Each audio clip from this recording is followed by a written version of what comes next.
ഒരച്ഛൻ്റെ വേവലാതി എനിക്ക് എൻ്റെ മോളെക്കുറിച്ചുണ്ട്. എൻ്റെ മോളെക്കുറിച്ച് മാത്രമല്ല എനിക്ക് പേടിയുള്ളത്, എൻ്റെ മോനെക്കുറിച്ചും എനിക്ക് പേടിയുണ്ട്, എൻ്റെ ഭാര്യയെക്കുറിച്ചും എനിക്ക് പേടിയുണ്ട്.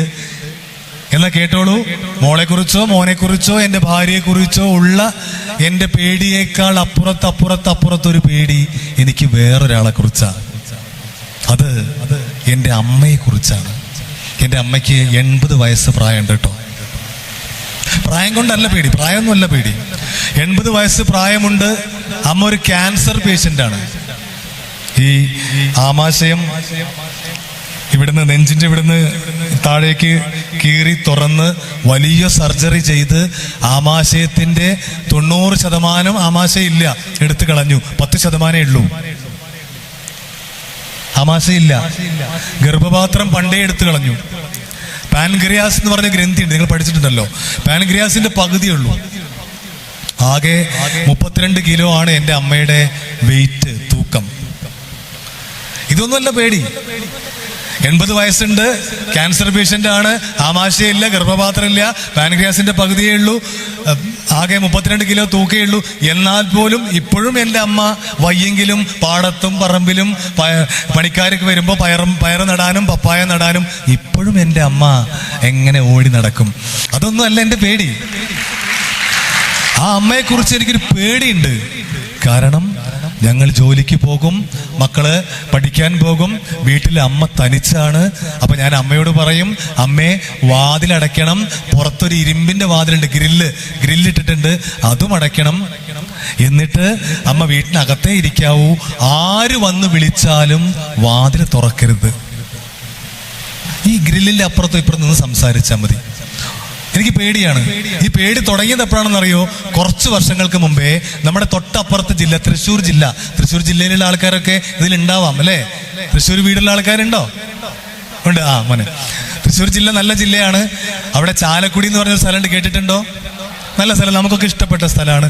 നമുക്ക് ഇഷ്ടമുള്ള ഒരുപാട് പേര് ജനിച്ച് വളർന്ന സ്ഥലമാണ് ചാലക്കുടി. നല്ല സ്ഥലം. പക്ഷെ ഈ ചാലക്കുടിയിൽ നിന്ന് ഇടയ്ക്കൊരു വാർത്ത വന്നു. നിങ്ങൾ ഒരു പക്ഷേ വായിച്ചിട്ടുണ്ടോ എന്നറിയില്ല. അധ്യാപകരോട് ചോദിച്ചാൽ ചിലപ്പോൾ പറയുമ്പോൾ ഓർമ്മ വരും. ആ വാർത്ത ഇതായിരുന്നു: 90 വയസ്സുള്ള ഒരു മുത്തശ്ശിയെ 30 വയസ്സുള്ള ഒരു യുവാവ് കൊന്നുകളഞ്ഞു. 90 വയസ്സുള്ള മുത്തശ്ശിയെ 30 വയസ്സുള്ള ഒരു യുവാവ് കൊന്നു എന്നല്ല വാർത്ത. എല്ലാ പത്രത്തിന്റെയും ഫ്രണ്ട് പേജിൽ ആ വാർത്തയുണ്ട്. ആ വാർത്ത ഇതായിരുന്നു: 90 വയസ്സുള്ള മുത്തശ്ശിയെ 30 വയസ്സുള്ള യുവാവ് കൊന്നു. എങ്ങനെ കൊന്നു? എന്ത് ചെയ്തിട്ടാ കൊന്നേ? എനിക്ക് പറയാൻ വയ്യ. ചുരുക്കി പറഞ്ഞാൽ 90 വയസ്സുള്ള ഒരു മുത്തശ്ശിയെ പോലും ഒരു യുവതിയായിട്ട് അയാൾക്ക് തെറ്റിദ്ധരിക്കാമെങ്കിൽ, ഞാൻ കൂടുതൽ പറയണ്ടല്ലോ, ഈ നിൽക്കുന്നത് ഒരു മുത്തശ്ശിയാണ്, ഒരു ഉമ്മാമയാണ്, പ്രായമുള്ള ഒരാളാണ് എന്നുപോലും തിരിച്ചറിയാൻ പറ്റാത്ത ചില ഭ്രാന്തന്മാർ നമ്മുടെ ചുറ്റുപാടുകളിലുണ്ട്. നിങ്ങൾ വരുന്ന വഴികൾ മുഴുവൻ സുരക്ഷിതമാണെന്ന് കരുതാൻ പറ്റുമോ? പറ്റില്ല. പോട്ടെ. നിങ്ങൾ സ്കൂൾ ക്ലാസ്സിൽ വന്നിരുന്നാൽ, സർ, നമ്മുടെ സ്കൂളിനെ കുറിച്ചല്ല ഞാൻ പറയണേ, നമ്മുടെ സ്കൂളിനെ കുറിച്ച് എനിക്ക് യാതൊരു വേവലാതി ഇല്ല. പക്ഷേ ചില സ്കൂളുകളുടെ കാര്യം, സ്കൂളിലത്തെ അധ്യാപകരുടെയോ സ്കൂളിൻ്റെയോ ഒരു കുഴപ്പമല്ല, അവരുടെ കുഴപ്പമൊന്നും അല്ല കേട്ടോ. എന്നാൽ പോലും പറയാണ്, സ്കൂൾ ക്ലാസ്സിനകത്ത് വന്നിരുന്നാൽ അവിടെ ഇരുന്ന് പഠിക്കുമ്പോൾ നിങ്ങളുടെ കൂടെ ഇരുന്ന് പഠിക്കുന്ന സഹപാഠികളിൽ ആർക്കൊക്കെ സ്വബോധമുണ്ട് ഇല്ല, അല്ലെങ്കിൽ ഭ്രാന്തുണ്ട് ഇല്ല എന്ന് നമുക്ക് ഉറപ്പിച്ച് പറയാൻ പറ്റുമോ? വീണ്ടും പറയാം, നമ്മുടെ സ്കൂളിന്റെ കാര്യമല്ല ഞാൻ പറയണേ. പല സ്കൂളുകളിലും അതിനുപോലും സാധിക്കുന്നില്ല. ഞാൻ അടച്ചാക്ഷേപിക്കുമെന്നല്ല കേട്ടാ, അതിനുപോലും സാധിക്കുന്നില്ല. അങ്ങനെ സാധിക്കുമായിരുന്നു എങ്കിൽ ഒരു കാര്യം ഞാൻ പറയാം.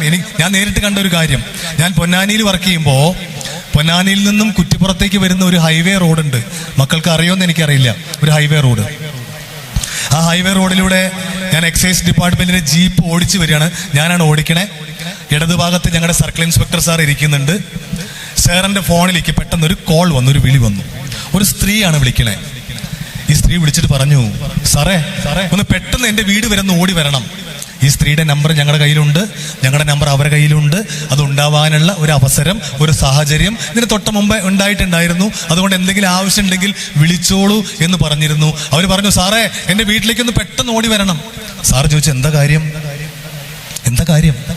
സാറേ അതൊന്നും പറയാൻ സമയമില്ല സാറേ, എന്നെ രക്ഷിക്ക് സാറേ എന്നൊരു ശബ്ദമേ കേട്ടുള്ളൂ. പിന്നെ അങ്ങേ തലക്കിൽ എന്തോ ഒരു ശബ്ദം കേട്ടു. ഈ ഫോൺ തെറിച്ചതാണോ അടിച്ച് തെറിപ്പിച്ചതാണോ എന്നൊന്നും അറിയില്ല. പിന്നെ വേറെ ശബ്ദമൊന്നും കേൾക്കുന്നില്ല. ഞങ്ങൾക്ക് അറിയുന്ന വീടായതുകൊണ്ടും ഭാഗ്യവശാൽ ഞങ്ങൾ ആ പരിസരത്ത് അപ്പോൾ ഉണ്ടായിരുന്നത് കൊണ്ടും 5 മിനിറ്റ് കൊണ്ട് ഞങ്ങൾ ആ വീട്ടിലെത്തി. ആ വീട്ടിലേക്ക് കയറി ചെല്ലുമ്പോൾ ഞങ്ങൾ കണ്ട കാഴ്ച, ആ സ്ത്രീ, ആ വിളിച്ച സ്ത്രീ അവരൊരു അമ്മയാണ്, ഒരു ഉമ്മയാണ്. ഞാൻ എടുത്തു പറയാണേ, അവിടെ ഒരു ഉമ്മയാണ്. ഈ ഉമ്മയുടെ കഴുത്തിന്, ഇടത്തെ കൈകൊണ്ട് ഉമ്മയുടെ കഴുത്തിന് കുത്തിപ്പിടിച്ച് അവരുടെ മകൻ ഈ ഉമ്മയെ തള്ളിക്കൊണ്ടുപോയി ചുമരിനോട് ചാരി നിർത്തി. ആ ഉമ്മ ആകത്ര ഉയരേയുള്ളൂ, ആ പാവപ്പെട്ട സ്ത്രീ ആകത്ര ഉയരേയുള്ളൂ. ആ സ്ത്രീ ശ്വാസം കിട്ടാതെ പെടയുന്നുണ്ട്. ഈ മകൻ അമ്മയോട് പറയുന്ന വാക്കുകൾ എനിക്ക് മൈക്കിലൂടെ പരസ്യമായിട്ട് പറയാൻ വയ്യ. എന്നിട്ട് മറു കൈ ചുരുട്ടിയിട്ട് ഈ അമ്മയുടെ അടിവയറിനിട്ട് ഇടിക്കാൻ വേണ്ടി കൈ പുറകോട്ടെടുക്കുന്ന കാഴ്ച കണ്ടുകൊണ്ടാണ് ഞങ്ങൾ ചെല്ലുന്നത്. ഇത് കണ്ടപാടെ ഞങ്ങൾ പെട്ടെന്ന് ഒറ്റ പിടി, അവരാ പിടി വിട്ടു. ഒരു പക്ഷേ ഒരു നിമിഷം വൈകിയിരുന്നെങ്കിൽ ആ ഇടി ആ അമ്മയുടെ എവിടെ കിട്ടും?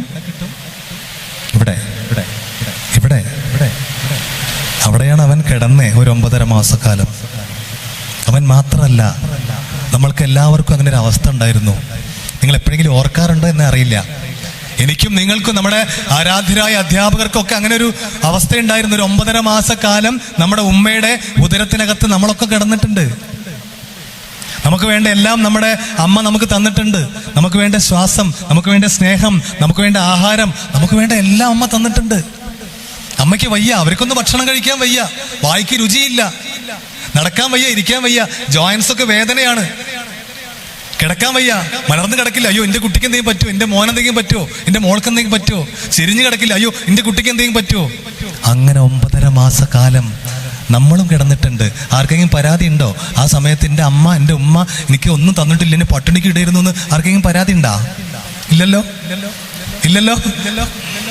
9.5 മാസക്കാലം കഴിഞ്ഞ് ഈ ഭൂമിയിലേക്ക് പിറന്ന് വീണ് ഇപ്പൊ നമ്മൾ ആകാശം മുട്ടെ ഉയർന്നു നിൽക്കുന്നവരാണ് എന്ന് നമ്മൾ അഹങ്കരിക്കുമ്പോഴും, ഞങ്ങളിപ്പോ 10ാം ക്ലാസ് ആണ്, +2 ആണ്, +1കാരാണ് എന്ന് നമ്മൾ അഹങ്കരിക്കുമ്പോഴും നമ്മുടെ അമ്മ, നമ്മുടെ ഉമ്മ നമുക്ക് നൽകിയ 9.5 മാസക്കാലത്തെ ജീവത്യാഗത്തിന്റെ ഒരു അടയാളം ദൈവം പടച്ചവൻ നമ്മുടെ ശരീരത്തിൽ ബാക്കി വെച്ചിട്ടുണ്ട്. നമ്മുടെ ബഹുമാനപ്പെട്ട MP അബ്ദുൾ സമദ് സമദാനി സാഹിബിന്റെ പ്രസംഗത്തിലാണ് ഞാൻ കേട്ടത്. ഏത് പ്ലാസ്റ്റിക് സർജറി ചെയ്താൽ പോലും മാതാവ് തരുന്ന ആ അടയാളം നമ്മുടെ ശരീരത്തിൽ നിന്ന് മാറ്റിക്കളയാൻ പറ്റില്ല. ഇവിടെ ഒരു പൊക്കിൾ കൂടി അടയാളമുണ്ട്, അമ്മ തന്ന അടയാളാണ്. അമ്മ നമുക്ക് തന്ന 9.5 മാസക്കാലത്തെ ജീവത്യാഗത്തിന്റെ അടയാളാണ്. ആ അടിവയറിനിട്ടിട്ട്, ആ ഗർഭപാത്രത്തിനിട്ടാണ് അവൻ ഇടിക്കുന്നത്. സ്വന്തം മകൻ എത്ര വയസ്സുള്ള ആളാണെന്ന് അറിയോ? നിങ്ങളുടെ മനസ്സിലിപ്പോ ആ ചിത്രമുണ്ട്. സ്വന്തം ഉമ്മയെ കൊല്ലാൻ ശ്രമിക്കുന്ന ആ മകന്റെ ചിത്രം ഇല്ലേ? അമ്മയുടെ കഴുത്തിന് പിടിച്ച് കുത്തിപ്പിടിച്ച് ചുമരിനോട് ചാരി നിർത്തി ഇടിക്കാൻ ശ്രമിക്കുന്ന ആ മകന് എത്ര പ്രായമുണ്ടെന്ന് നിങ്ങൾക്ക് അറിയോ മക്കളെ? കൂടുതലൊന്നും ഞാൻ നീട്ടിക്കൊണ്ടുപോകണല്ലേ. 25, 30, 35 വയസ്സ് പ്രായമുള്ള ഒരാളാണ് എന്നാണ് നിങ്ങളുടെ മനസ്സിലെങ്കിൽ മാറ്റിവെച്ചോളൂ. അവന് വെറും 14 വയസ്സ് മാത്രമേ ഉണ്ടായിരുന്നുള്ളൂ. ഞങ്ങൾക്കറിയാവുന്ന ഒരു പ്രധാനപ്പെട്ട സ്കൂളിൽ 9ാം ക്ലാസ്സിൽ പഠിക്കുന്ന വിദ്യാർത്ഥിയാണ് സ്വന്തം ഉമ്മയോട് ഈ ക്രൂരത ചെയ്യുന്നത്. അപ്പൊ അവന് ഭ്രാന്താണല്ലോ, സംശയമില്ലല്ലോ, സംശയമില്ലല്ലോ. എങ്ങനെയാണ് സ്വന്തം ഉമ്മയെ പോലും തിരിച്ചറിയാൻ പറ്റാത്ത വിധത്തിൽ ഒരു മനുഷ്യൻ മാറിപ്പോകുന്നത്? എപ്പോഴെങ്കിലും നിങ്ങൾ ചിന്തിച്ചിട്ടുണ്ടോ? ഉണ്ടോ? ചെറുതായിട്ട് നമുക്ക് ചെറിയൊരു ശാസ്ത്രീയതയിലൂടെ പോവാം. നമ്മുടെ നെറ്റി ഇങ്ങനെ പരന്നിരിക്കുകയാണല്ലോ, ഈ നെറ്റി അല്ലേ? ഈ നെറ്റി ഇങ്ങനെ പരന്നിരിക്കുകയാണെങ്കിൽ പോലും ആ നെറ്റിക്കുള്ളിൽ പുറകിൽ, നെറ്റിയുടെ പുറകില് ഇങ്ങനെ പുറത്തേക്കിന് ബൾജ് ചെയ്ത് ചാടാൻ പാകത്തിൽ നമ്മുടെ തലച്ചോറിന്റെ ഒരു ഭാഗം ഇങ്ങനെ നിൽക്കുന്നുണ്ട്. നിങ്ങൾ പഠിച്ചതാണ്, ഫ്രോണ്ടൽ ലോബ് എന്നാണ് പറയുന്നത്. 4 ലോബുകളെ കുറിച്ച് നിങ്ങൾ പഠിച്ചിട്ടില്ലേ? പഠിച്ചിട്ടുണ്ടോ? തലച്ചോറിന്റെ 4 ഭാഗങ്ങളെ കുറിച്ച്. അതിരിക്കും പോണ്ട. ഫ്രോണ്ടൽ ലോബ്, ഈ ഫ്രോണ്ടൽ ലോബ് ഇത്രയധികം വികസിച്ച വേറൊരു ജീവി ഈ ലോകത്തിലെ മനുഷ്യൻ മാത്രമേ ഉള്ളൂ. അത് ഉണർന്നിരിക്കുന്നത് കൊണ്ടാണ്, അത് ഡെവലപ്പ് ചെയ്തത് കൊണ്ടാണ് നമുക്ക് മനുഷ്യനായിട്ട് ജീവിക്കാൻ പറ്റണേ. അല്ലേ?